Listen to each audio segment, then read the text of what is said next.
सम्मानित नागरिकगण, आप सबको मेरा सादर नमस्कार। आज की यह खबर न केवल हरियाणा प्रदेश बल्कि देश और विदेश में अपने संघर्ष का लोहा मनवा चुके एक ऐसे धुरंधर से संबंधित है जो बेहद गरीब परिवार से निकलकर अपनी अलग पहचान बना चुके हैं।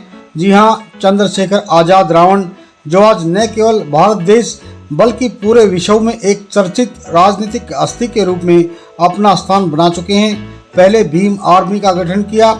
भीम आर्मी के बैनर तले देश भर में दलितों, शोषितों, खिलाड़ियों, कमेरे व किसान वर्ग की आवाज़ उठाई, लाठियां खाई, अनेकों केस झेलने के साथ जेलों में रहे। आज़ाद समाज पार्टी कांसीराम का गठन किया। उत्तर प्रदेश में समाजवादी पार्टी, बसपा, इंडिया गठबंधन इत्यादि से समझौते में केवल एक सीट चाहिए लेकिन नहीं मिली। हौसला नहीं हारा और उत्तर प्रदेश में अपनी जमीन तैयार की। परिणाम यह निकला कि हाल ही में संपन्न हुए लोकसभा चुनाव में नगीना सीट से अपने खुद के बलबूते पर चुनाव लड़ा और करीब 1,51,000 वोटों से ज़्यादा के अंतर से चुनाव जीतकर लोकसभा में पहुंचे।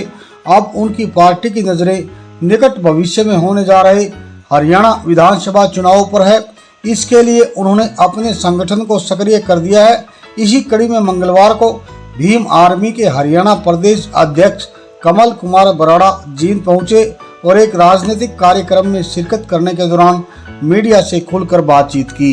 इस मौके पर उनके साथ आज़ाद समाज पार्टी की राष्ट्रीय कार्यकारिणी के सदस्य विजय कुमार जाटव, जींद के वरिष्ठ नेता संदीप बरा भी विशेष रूप से मौजूद रहे। कमल कुमार बराड़ा ने प्रेस वार्ता में पत्रकारों के सवालों का खुलकर जवाब दिया और हरियाणा विधानसभा चुनाव को लेकर आज़ाद समाज पार्टी की रणनीति का भी खुलासा किया। इसी के साथ मेरा आपसे निवेदन है कि अपने सिटीजन मोर्चा टीवी न्यूज़ चैनल को ज़्यादा से ज़्यादा सब्सक्राइब करें और खबर को लाइक व शेयर भी अवश्य करें। अब बिना समय गंवाए आपको सीधा दिखाते हैं उनकी प्रेस वार्ता के कुछ लाइव अंश। विधानसभा में जो कि हरियाणा का सबसे बड़ा मुद्दा है वो कर्मचारी की पुरानी पेंशन बहाली का ओपीएस। यदि हरियाणा की जनता आज़ाद समाज पार्टी को मौका देती है तो पहली कलम में हम जो कर्मचारी हैं ओपीएस का जो मामला है उसको पहली कलम में क्लियर करें, जो सबसे बड़ा मामला हमारा। कितनी सीटों पर चुनाव लड़ेंगे हरियाणा? 90 सीटों पर चुनाव लड़ेंगे। पूरी 90 सीटें हैं।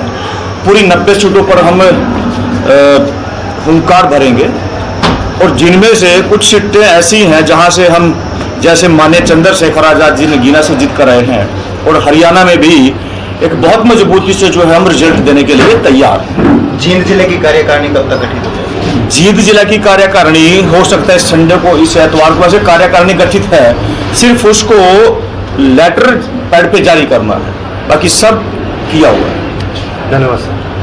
तो बेरोजगारी और महंगाई है, भाई जनता ने जिनको आज तक मौका दिया है वो लोग उस चीज से बिल्कुल मुंह फेरते हैं। और आज़ाद समाज पार्टी तो सबको पता है गरीब मजदूर किसान कमेरा की पार्टी है। भाई यहाँ पर यदि आप जनता जो है जनता जनार्दन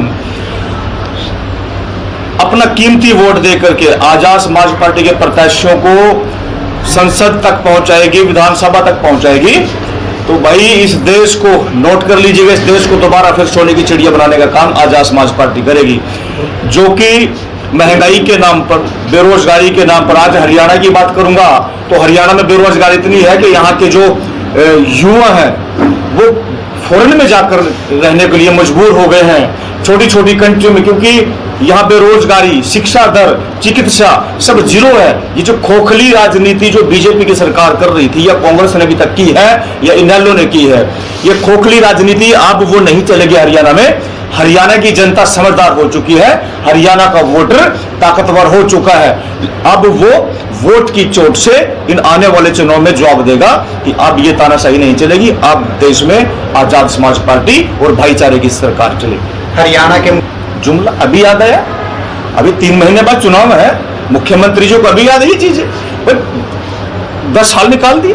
10 साल से कभी पहले खट्टर जी थे, अब नायब सैनी जी हैं, मेरे अम्बाला से हैं, मेरे पड़ोस में रहते हैं। मैं कैसे हम ही भरतूं भाई? एक गलत आदमी के हाथों में आप हरियाणा की बागडोर सौंप रहे हैं। ये जो सभी मामले थे ये 10 साल से याद नहीं है? अभी 3 महीने में चुनाव आ गए हैं एमएलए के, अब याद आ गए? मैंने क्या कहा, अभी हरियाणा की जनता समझदार हो चुकी है। अब खोखले दामों को वोट, वादों को वोट नहीं देगी, अब की बार वोट देगी वो सोच समझकर। इस जो है हरियाणा की जनता रोजगार को वोट देगी, शिक्षा को वोट देगी, चिकित्सा को वोट देगी, भाईचारे को वोट देगी, मजदूर किसान कमेरा की आवाज को वोट देगी। चंद्रशेखर आजाद की बात करें तो लगातार वो किसान आंदोलन में भी साथ रहे थे किसानों के। आपको क्या लगता है हरियाणा का किसान चंद्रशेखर आजाद को उसका फल देगा? हाँ जी, बिल्कुल देगा। हरियाणा, आपने नगीना में देख तो लिया, नगीना में किसी एक व्यक्ति वर्ग जाति विशेष के व्यक्ति ने थोड़ी ना, ऐसे चंद्रशेखर आजाद जिस सांसद में नहीं पहुंच गए।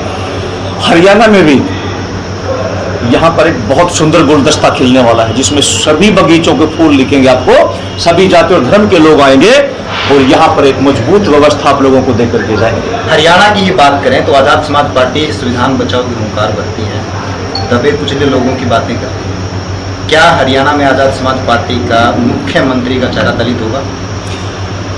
बिल्कुल दलित होगा, क्यों नहीं हो सकता? क्या दलित में पहली बात तो ये है, पहली बात ये है कि आजाद समाज पार्टी को सिर्फ दलित के साथ जोड़ा जा रहा है। ऐसा क्यों भाई? मोदी जी को दलित के साथ जोड़ दो या उसकी जाति के साथ जोड़ दो, राहुल गांधी को उसकी जाति के साथ जोड़ दो ना, लेकिन चंद्रशेखर आजाद जी को ही दलित के साथ जोड़ा जा रहा है। जबकि अभी थोड़ी देर आपने क्वेश्चन किया था कि किसान आंदोलन में चंद्रशेखर आजाद आए थे, भाई उसमें कितने दलित थे? भाई जो दिल्ली में इन बहनों के सम्मान में जो किसान, जो पहलवान बेटियां थी, भाई उनके सम्मान में भाई कौन सी दलित थी? बताइए मुझे आप। अभी जो जींद में अभी 4 महीने पहले जो एक रैली हुई थी ओपीएस को लेकर के, भाई वो तो उसमें सर्व जातीय थी, उसमें आपका भाई था। सिर्फ चंद्रशेखर आजाद जी को दलित के साथ जोड़ना, ये भी एक दोहरी मानसिकता है। और आप लोगों को भी ये चीज, आप पत्रकार हैं, एक चौथा स्तंभ है, तो मैं तो आपसे भी कहूंगा कि चंद्रशेखर आजाद को सिर्फ दलित के साथ जोड़ना अच्छी बात नहीं। वो देश का नेता है। देश में बाबा साहब नगीना में क्लियर हो तो गया, जिनका आप नाम ले रहे हैं तो वो मानते हैं हमारी पार्टी है, आपने देख तो लिया, वो 0 हो गए या हीरो हो गए। अब इससे ज्यादा क्या है? ये तो 2 टुक बात है भाई। बदलाव प्रकृति का नियम है, जो काम करेगा मौका उसको देगी जनता।